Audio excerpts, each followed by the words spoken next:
പിതാവിൻ്റെയും പുത്രൻ്റെയും പരിശുദ്ധാത്മാവിൻ്റെയും നാമത്തിൽ ആമേൻ. എന്റെ പ്രിയപ്പെട്ടവരിൽ നിന്ന് മാർച്ച് 10 ചൊവ്വാഴ്ച. അമ്മേ പരിശുദ്ധ അമ്മേ, അമ്മേ പരിശുദ്ധമേ, ദൈവമാതാവേ, കൃപാസനത്തിലൂടെ ഞങ്ങൾക്കും ഞങ്ങളുടെ ദേശത്തിനും അമ്മ മധ്യസ്ഥം തേടി തന്ന എല്ലാ അനുഗ്രഹങ്ങൾക്കും കൃപകൾക്കും ഞങ്ങളിപ്പോൾ ഹൃദയം നിറഞ്ഞ നന്ദി പറയുന്നു. അമ്മേ പരിശുദ്ധമേ, ദൈവമാതാവേ, 2004 ഡിസംബർ 7 ഉച്ചകഴിഞ്ഞ് 2:30 കൃപാസനത്തിൽ സംഭവിച്ച അമ്മയുടെ പ്രത്യക്ഷപ്പെടലിനെക്കുറിച്ച് തിരുസഭയ്ക്ക് സമർപ്പിച്ചിരിക്കുന്ന പഠനരേഖകളുടെ മേൽ സഭാത്മകമായ പഠനം ആരംഭിക്കുവാൻ ഞങ്ങൾ പ്രാർത്ഥിക്കുന്നു. അമ്മേ പരിശുദ്ധമേ, ഭൂസ്വർലോകങ്ങളുടെ രാജ്ഞിയായ അങ്ങേയ്ക്ക് ഭൗമസംരക്ഷണത്തിനായി പ്രപഞ്ചപ്രകൃതിയെ തന്നെ തിരുസഭ പ്രതിഷ്ഠിക്കുവാൻ ഈ പ്രത്യക്ഷീകരണം വഴി ഇടയാക്കണമേ. പരിശുദ്ധമേ, ജപമാല മാതാവേ, സകല കൃപാസനം പ്രാർത്ഥനയോടും ചേർത്ത് ഞങ്ങളിപ്പോൾ പ്രാർത്ഥിക്കുന്ന ഈ കുടുംബത്തിന്റെ പ്രത്യേക നിയോഗം പറ മക്കളെ.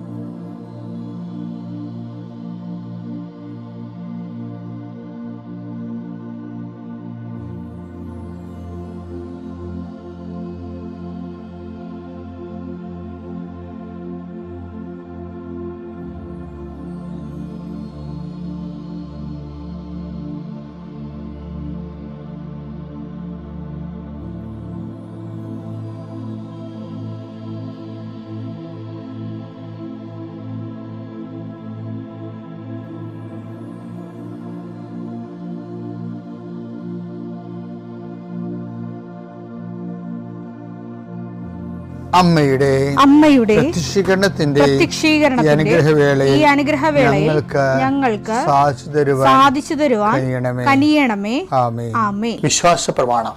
സർവശക്തനായ പിതാവും ആകാശത്തിന്റെയും ഭൂമിയുടെയും സൃഷ്ടാവുമായ ദൈവത്തിൽ ഞാൻ വിശ്വസിക്കുന്നു. അവിടുത്തെ ഏകപുത്രനും ഞങ്ങളുടെ കർത്താവുമായ ഈശോമിശിഹായിലും ഞാൻ വിശ്വസിക്കുന്നു. ഈ പുത്രൻ പരിശുദ്ധാത്മാവിനാൽ ഗർഭസ്ഥനായി കന്യകാമറിയത്തിൽ നിന്ന് പിറന്ന് പൊന്തിയോസ് പീലാത്തോസിന്റെ കാലത്ത് പീഡകൾ സഹിച്ച് കുരിശിൽ തറയ്ക്കപ്പെട്ട് മരിച്ച് അടക്കപ്പെട്ട് പാതാളങ്ങളിൽ ഇറങ്ങി മരിച്ചവരുടെ ഇടയിൽ നിന്ന് 3-ാം നാൾ ഉയർത്ത് സ്വർഗത്തിലേക്ക് എഴുന്നള്ളി സർവശക്തിയുള്ള പിതാവായ ദൈവത്തിന്റെ വലതുഭാഗത്തിരിക്കുന്നു. അവിടെ നിന്ന് ജീവിക്കുന്നവരെയും മരിച്ചവരെയും വിധിക്കുവാൻ വരുമെന്നും ഞാൻ വിശ്വസിക്കുന്നു. പരിശുദ്ധാത്മാവിലും ഞാൻ വിശ്വസിക്കുന്നു. വിശുദ്ധ കത്തോലിക്കാ സഭയിലും പുണ്യവാന്മാരുടെ ഐക്യത്തിലും പാപങ്ങളുടെ മോചനത്തിലും ശരീരത്തിന്റെ ഉയർപ്പിലും നിത്യമായ ജീവിതത്തിലും ഞാൻ വിശ്വസിക്കുന്നു. ആമേൻ. സ്വർഗ്ഗസ്ഥനായ ഞങ്ങളുടെ പിതാവേ, അങ്ങയുടെ നാമം പൂജിതമാകണമേ. അങ്ങയുടെ രാജ്യം വരണമേ. അങ്ങയുടെ തിരുമനസ് സ്വർഗത്തിലെ പോലെ ഭൂമിയിലും ആകണമേ. അന്നു വേണ്ടുന്ന ആഹാരം ഇന്ന് ഞങ്ങൾക്ക് തരണമേ. ഞങ്ങളോട് തെറ്റ് ചെയ്യുന്നവരോട് ഞങ്ങൾ ക്ഷമിക്കുന്നത് പോലെ ഞങ്ങളുടെ തെറ്റുകൾ ഞങ്ങളോടും ക്ഷമിക്കണമേ. ഞങ്ങളെ പ്രലോഭനത്തിൽ ഉൾപ്പെടുത്തരുതേ, തിന്മയിൽ ഞങ്ങൾ രക്ഷിക്കണമേ. ആമേൻ. നന്മ നിറഞ്ഞ മറിയമേ, സ്വസ്തി. കർത്താവ് അങ്ങയുടെ കൂടെ സ്ത്രീകളിൽ അങ്ങ് അനുഗ്രഹിക്കപ്പെട്ടവളാകുന്നു. അങ്ങയുടെ ഉദരത്തിൻ ഫലമായി ഈശോ അനുഗ്രഹിക്കപ്പെട്ടവനാകുന്നു. പരിശുദ്ധ മറിയമേ, തമ്പുരാന്റെ അമ്മേ, പാപികളായ ഞങ്ങൾക്ക് വേണ്ടി ഇപ്പോഴും ഞങ്ങളുടെ മരണസമയത്തും തമ്പുരാനോട് അപേക്ഷിക്കണമേ. ആമേൻ. എൻ്റെ കർത്താവേ, നിന്റെ ഉന്നതമായ നാമത്തിന് സ്വസ്ഥം ചെയ്യുന്നു. കർത്താവ്, രേഖകളെ സംബന്ധിച്ച് പ്രാർത്ഥിക്കണേ. രേഖകൾ കയ്യിലില്ലെങ്കിൽ പോലും മനസ്സുകൊണ്ട് നിങ്ങൾ ആ രേഖകൾ നിങ്ങളുടെ കയ്യിൽ ഓർക്കുക. ചിലപ്പോൾ മാർക്ക് ലിസ്റ്റ് ആകും, ചിലപ്പോൾ സർട്ടിഫിക്കറ്റ് ആകും, ചിലപ്പോൾ ഹോൾ ടിക്കറ്റ് ആകും, ചിലപ്പോൾ പ്രമാണമാകും, ചിലപ്പോൾ നക്കലാകും, ചിലപ്പോൾ പറമ്പ് തരം മാറ്റാനുള്ള അപേക്ഷയാകും, ചിലപ്പോൾ നിങ്ങൾക്ക് വീടിന് നമ്പർ കിട്ടാൻ വേണ്ടിയുള്ള പ്രയാസത്തിൻ്റെ അതിനുള്ള അപേക്ഷ. എല്ലാം മനസ്സുകൊണ്ട് ഓർക്കുക. ആ രേഖകൾ ലഭിക്കാൻ ആവശ്യമായ രേഖകൾ വിസയുടെ രേഖകളാകാം, അല്ലെങ്കിൽ ഇൻ്റർവ്യൂവിൻ്റെ രേഖകളാകാം, അല്ലെങ്കിൽ വിസ ഇൻ്റർവ്യൂ ആകാം. എല്ലാം രേഖകൾ മനസ്സിൽ ഓർക്കുക. നിങ്ങളുടെ ഫയലിലുള്ള മുഴുവൻ രേഖകൾ നിങ്ങൾ ആരെങ്കിലും പ്രൊഡ്യൂസ് ചെയ്യാൻ വില്ലേജ് ഓഫീസർ തൊട്ട് കളക്ടർ വരെ മന്ത്രി വരെ നിങ്ങളുടെ ഓരോരോ കമ്പനികളിൽ CEO വരെ ബോസ് വരെ സമർപ്പിക്കാനുള്ള എല്ലാ രേഖകളും മനസ്സിൽ സൂക്ഷിക്കുക. കർത്താവെ, അങ്ങയുടെ മക്കളുടെ രേഖകൾ ഞാനിന്ന് പ്രാർത്ഥിക്കുകയാണ്. ചിലക്ക് രേഖകളില്ല, ചിലക്ക് നഷ്ടപ്പെട്ടു, ചിലക്ക് കിട്ടാനിരിക്കുന്നതേ ഉള്ളൂ, സമയത്ത് കിട്ടണില്ല. അങ്ങനെയുള്ള എല്ലാ രേഖകളും, ചിലക്ക് രേഖ കൊടുക്കണില്ല, മനഃപൂർവ്വം കൊടുക്കണില്ല, കൈക്കൂലി ഇല്ലാത്തവന് കൊടുക്കണില്ല, അല്ലെങ്കിൽ അവരുടെ ആയിട്ടുള്ള വൈകല്യങ്ങളുള്ളതുകൊണ്ട് കൊടുക്കണില്ല, അല്ലെങ്കിൽ വേറെ താല്പര്യങ്ങളുള്ളതുകൊണ്ട് കൊടുക്കണില്ല. അങ്ങനെയുള്ള പൈശാചികമായ തടസ്സങ്ങൾ യേശുക്രിസ്തു ഉന്നതമായ നാമത്തിൽ സഭയുടെ അധികാരത്തിൽ കുരിശിൻ്റെ അടയാളത്തിൽ 40 വർഷം ഞാൻ അർപ്പിച്ച കൃപാന്റെ ശക്തിയാൽ കൃപാസ്ഥാനത്താറെ ജീവനോടെ പ്രത്യക്ഷപ്പെട്ട മാതാവിൻ്റെ മധ്യസ്ഥത്താൽ നിൻ്റെ മുഴുവൻ രേഖകളെ അതിൻ്റെ തടസ്സങ്ങൾ വിടുവിക്കുകയും നിന്നെ അനുഗ്രഹിക്കുകയും ചെയ്യുന്നു. പിതാവും പുത്രനും പരിശുദ്ധാത്മാവിനും നീക്കാമേ. നമ്മുടെ ധൂർത്തപുത്രൻ്റെ പുനർവായനയാണ്. ധൂർത്തപുത്രൻ്റെ പുനർവായനയിൽ എന്നെ സ്വാധീനിച്ച ധൂർത്തപുത്രൻ്റെ തിരിച്ചുവരവിൻ്റെ ഏറ്റവും വലിയ വെച്ചാൽ ഒരു കുതിരപ്പവൻ കൊടുക്കാൻ പറ്റിയ ഒരു സംഭവമുണ്ട് എൻ്റെ അടുത്ത്. എന്താണെന്നറിയാമോ? അവൻ തിരിച്ചു വരാൻ തീരുമാനിച്ചതാ. എന്താ അതിനെക്കുറിച്ച് ബൈബിൾ പറഞ്ഞതെന്ന് നോക്കിയേ. ലൂക്ക 15:18. ഞാൻ എഴുന്നേറ്റ് എന്റെ പിതാവിന്റെ അടുത്തേക്ക് പോകും. എൻ്റെ പിതാവിൻ്റെ അടുക്കിലേക്ക് പോകും. ഞാൻ അവനോട് പറയും, പിതാവേ, സ്വർഗത്തിനെതിരായും നിന്റെ മുമ്പിലും ഞാൻ പാപം ചെയ്തു. അതായത് ഇപ്പോഴും ആളിന് അസ്തമിക്കാത്തൊരു സംഭവമുണ്ട്. ധൂർത്തപുത്രൻ്റെ ആത്മാവിന് അസ്തമിക്കാതെ കിടക്കുന്ന ഒരു സംഭവമുണ്ട്. എന്താണ്? പിതാവിൻ്റെ സ്നേഹത്തെക്കുറിച്ചുള്ള അനുഭവങ്ങൾ. അത് ശരിക്കും നമ്മൾ അംഗീകരിക്കേണ്ട സംഭവമാണ്. നമ്മൾ എന്ത് പാപാവസ്ഥ, ഇപ്പം എന്തെല്ലാം പാപാവസ്ഥയിൽ മനുഷ്യൻ ജീവിക്കുന്നു ഇല്ലേ? പക്ഷേ ചില ആൾക്കാർ മാത്രമേ ഈ ആനുകൂല്യം പ്രയോജനപ്പെടുത്തണുള്ളൂ. എന്താണ്? അവർക്ക് എൻ്റെ അപ്പൻ എന്നെ എപ്പോഴായാലും സ്വീകരിക്കും, എൻ്റെ അപ്പൻ കരുണയുള്ളവനാണ് എന്ന് മനസ്സിൽ ചിന്തിച്ചിട്ട് ഇനിയുള്ള കാലമെങ്കിലും വിശുദ്ധിയോട് ജീവിക്കാനുള്ള ആഗ്രഹത്തോടു കൂടി, അപ്പൻ്റെ കൂടെ ജീവിക്കാനുള്ള ആഗ്രഹത്തോടു കൂടി അയാൾക്ക് തിരിച്ചു വരാനുള്ളൊരു മനസ്സുണ്ട്. അത് അസ്തമിക്കാത്ത അപ്പൻ്റെ സ്നേഹം ഇപ്പോഴും അദ്ദേഹത്തിൻ്റെ മനസ്സിൽ ആ സ്നേഹം അസ്തമിക്കാത്തത് കൊണ്ടാണ്. എൻ്റെ ദൈവവേദനെ നമുക്ക് നമ്മുടെ ആത്മാവിൽ അസ്തമിക്കാതിരിക്കേണ്ട ഒരു കാര്യം അപ്പനെക്കുറിച്ചുള്ള സ്നേഹം, അപ്പൻ്റെ സ്നേഹം തന്നെയാണ്. അപ്പൻ്റെ സ്നേഹം ഒരു മനുഷ്യൻ്റെ ഹൃദയത്തിൽ ദൈവത്തിൻ്റെ സ്നേഹം എവിടെ വെച്ച് അസ്തമിക്കുന്നുവോ അപ്പം നമ്മൾ അസ്തമിച്ച് തിരികെയുള്ളൂ. ഈ ധൂർത്തപുത്രൻ്റെ ഒരു വിജയവതാണ്. അവൻ ഏത് അവസ്ഥയിലാണെങ്കിലും അപ്പൻ്റെ സ്നേഹം അസ്തമിച്ചിട്ടില്ലാത്ത ആത്മാവ്, ഇനിയും പ്രതീക്ഷയ്ക്ക് വകയുള്ള ആത്മാവ്, തിരിച്ചു വരാൻ ഒരു ബാല്യമുള്ള ആത്മാവ്. അവൻ എഴുന്നേറ്റെന്ന് പറയണം, അല്ല നിരങ്ങി തീട്ടി വിടുകയല്ല. അവൻ എഴുന്നേറ്റ്. അപ്പൻ്റെ സ്നേഹമാണ്, അവൻ്റെ ആത്മവിശ്വാസമാണ് അവൻ്റെ എഴുന്നേൽപ്പിൻ്റെ കാരണം. ഈ വേദലെ നീയും ഏതെങ്കിലും ഒരു തിന്മയിൽ വീണ് കിടക്കുകയാണെങ്കിൽ നീ എഴുന്നേക്കാൻ നോക്കണം. അപ്പൻ്റെ സ്നേഹത്തിലെ അസ്തമിക്കാത്ത സ്നേഹം, നിൻ്റെ ആത്മാവിലുള്ള അപ്പൻ്റെ അസ്തമിക്കാത്ത സ്നേഹത്തിൽ ആശ്രയിച്ചു കൊണ്ട് നീ എഴുന്നേൽക്കണം. അതല്ല പിന്നീട് എന്താ? ധൂർത്തപുത്രൻ നല്ലവരാണെന്ന് ഞാൻ പറയും. അവന് കുറേ ക്വാളിറ്റീസ് ഉണ്ട്. ഈ കാലഘട്ടത്തിൽ ഇല്ലാത്ത കുറേ ക്വാളിറ്റീസ് ഉണ്ട്. ഈ കാലഹരണപ്പെട്ടു പോയൊരു ക്വാളിറ്റീസ് ഉണ്ട്, ആത്മാവിൻ്റെ ഗുണങ്ങൾ. മനുഷ്യരാശിയിൽ കാലഹരണപ്പെട്ടു പോയ ആത്മാവിൻ്റെ ഗുണങ്ങൾ ഉള്ളൊരു വ്യക്തിയാണ് അയാൾ. എന്താ അയാൾക്ക് ദുരഭിമാനമില്ല. ദുരഭിമാനം എന്ന് പറഞ്ഞാൽ നിസ്സാരമല്ല. ഒരു മനുഷ്യനെ പിശാച് പൂർണ്ണമായി ആവേശിച്ച് കഴിയുമ്പോൾ, അടിമയാക്കി കഴിയുമ്പോൾ അവന് ഉണ്ടാകുന്ന ഒരു ബോധമാണ് ദുരഭിമാനം. ഇത് ജോസഫിൻ്റെ വേർഷനാണ്. നിങ്ങളെല്ലാം അതിൻ്റെ മുഴുവനായിട്ട് ഉൾക്കൊള്ളണമെന്നില്ല. എന്നാലും ഈ ദുരഭിമാനം ഭയങ്കരമാണ്. എന്താ കഴിഞ്ഞാൽ പണ്ട് ഇപ്പോൾ ചില ആൾക്കാർക്ക് 18 വയസ്സുണ്ടാകുമല്ലോ, 18, 17 ഒക്കെ ആകുമ്പോൾ അവരിങ്ങനെ ഒരു പഴുതാര മീശയൊക്കെ വെച്ച് ഒരു മുളുകാനൊക്കെ സെറ്റ് ചെയ്ത് കഴിയുമ്പോൾ അവർക്ക് തോന്നുന്നു അവരാരോ ബുദ്ധിജീവിയാണെന്ന് തോന്നും. പിന്നെ ആൾക്കാരെന്താ ചെയ്യണം? വ്യത്യസ്തനാകാൻ വേണ്ടി നോക്കും. ഇപ്പം എല്ലാവരും പള്ളിയിൽ പോണ്, ഞാൻ പള്ളിയിൽ പോകണില്ല, അപ്പം ഞാൻ വ്യത്യസ്തനായി. എന്തെല്ലാം കുതറത്തരമാണ് മനുഷ്യൻ ഈ വ്യത്യസ്തനാകാൻ വേണ്ടി കാണിക്കുന്നത്.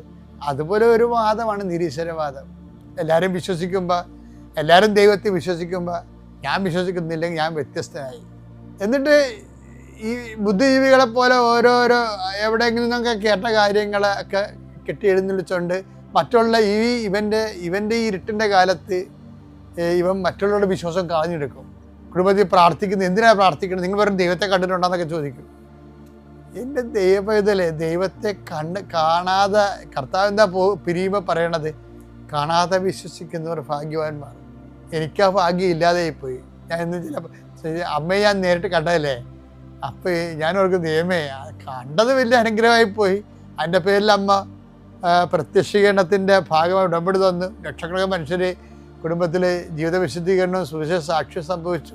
പക്ഷേ എന്നാലും കാണുമ്പോൾ ഉണ്ടാകുമ്പോൾ ഒരു വിഷയം, ആ ഫസ്റ്റ് ലെവലുണ്ടല്ലോ, കാണാതെ വിശ്വസിച്ചുകൊണ്ട് വിശ്വാസത്തിൻ്റെ പേരിൽ ജീവിക്കണ ഒരു കോടിക്കോടി തലമുറകളുണ്ട് ഇവിടെ.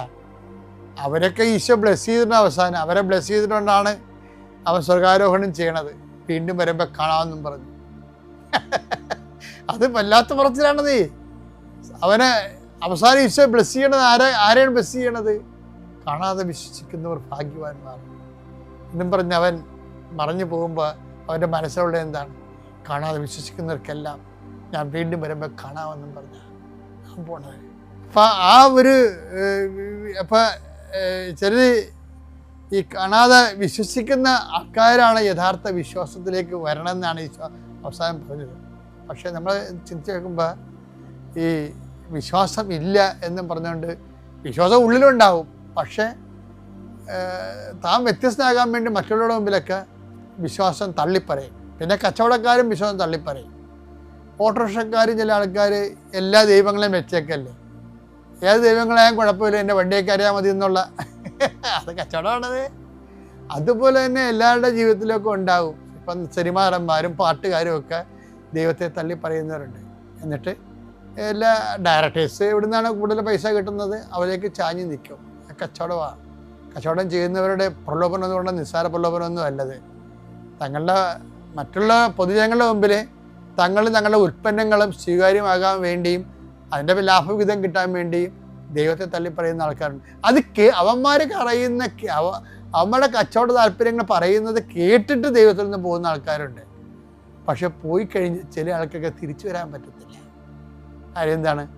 തങ്ങൾ തള്ളിപ്പറഞ്ഞതല്ലേ ഇനി തിരിച്ചു വരുമ്പോൾ നാട്ടുകാർ ചോദിക്കത്തില്ലേ, എടാ ഞങ്ങൾ അന്നേ നിന്നോട് പറഞ്ഞില്ലടാ, ഇപ്പം നാണം കെട്ട് നീ തിരിച്ചു വരേണ്ടി വന്നില്ലേ എന്ന് പറയുമ്പോൾ അവർ ക്ഷീണം. അതിനെന്ത് അവൻ ദുരഭിമാനം കൊണ്ട് ചൂണ്ട ഈ ദുരഭിമാനി എന്ന് പറഞ്ഞാൽ ചൂണ്ടയെ പിടിച്ച മീനിനെ പോലെയാണ്. ചൂണ്ട കൊളുത്ത് ദുരഭിമാനം ചൂണ്ടയാണ്. അതാ അവനെയും കൊണ്ട് പോകത്തുള്ളൂ. ചില ആൾക്കാർ ഇടവപ്പള്ളിയിൽ പണ്ട് ഇടവപ്പള്ളി കയറത്തില്ല, അവിടെ ഈശ്വരവാദിയായിട്ട് അഭിനയിക്കും. പക്ഷേ ഉള്ളിൽ വിശ്വാസമുള്ളതുകൊണ്ട് വേറെ പള്ളികളിൽ പോയി കയറും. എല്ലാം ദുരഭിമാനത്തിൻ്റെ വിഷയമാണ്. ചില പ്രഖ്യാപിത നിരീശ്വരവാദികൾ ഭർത്താവ് പള്ളിയിലൊക്കെ കല്യാണമൊക്കെ കഴിച്ചതിന് ശേഷം വീട്ടിൽ ചെല്ലുമ്പോൾ ആദ്യ രാത്രി ഭാര്യ പറയും, പിന്നെ എന്നെ പഠിപ്പിക്കാനും പ്രാർത്ഥിപ്പിക്കാനും വരണ്ട, ഞാൻ ആ സൈസല്ല എന്ന് വെച്ച് കഴിഞ്ഞാൽ എന്താണ്, ഇവൻ പോക്കരായിട്ട് ജീവിക്കും, അതിൽ നീ എന്നെ ഉപദേശിക്കാൻ നിൽക്കണ്ട എന്ന് പറഞ്ഞുകൊണ്ട് അവൻ്റെ ഒരു സ്വന്തം നിലപാടെടുക്കുന്നതാണ്. കുടുംബം കലക്കാൻ വേണ്ടിയുള്ള പരിപാടിയാണ്.